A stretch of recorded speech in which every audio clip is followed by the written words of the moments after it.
24 ساعت 4-5 ساعت هم بیشتر خواب ندارن. من راهبر اینجوری ندیدیم تو دنیا.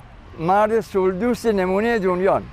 این سیاره زمین شما باید افتخار کنید مردم شریف تاجیکستان. این خطاب به مردم دارم، مردم دوست داشتنی تاجیک دارم عرض میکنم که هیچ کشور سیاره زمین بالای 200 کشور سرور اینچنینی خادم، دلسوز، مردمدار و نورانی، قلبی پاک، ایشون فیزیکش در تاجیکستانه، روح آسمانی دارن. با این بچهای یتیم تحفه میدن، لباسشون تنشون میپوشن، لباس گرم، و برای دانشجوها در امانت بانک پول تو پاکت میکنن، میرن اونجا سر میزنن، به اینا میدن.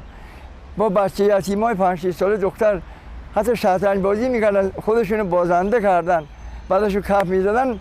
من تو ایران گریه میکردم، این صحنه ها رو آدم نگاه میکنه آدم اشکش در میاد که این چه مادری بود این خلق کرد، چه شیری به این داد، چه پدری بود که اینو بزرگ کرد. به اندازه تاریخ سرزم 5500 تا 6000 سابقه داره.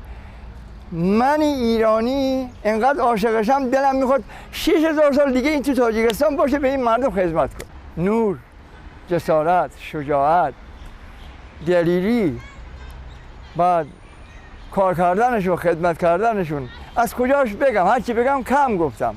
کتاب ها باید نوشت.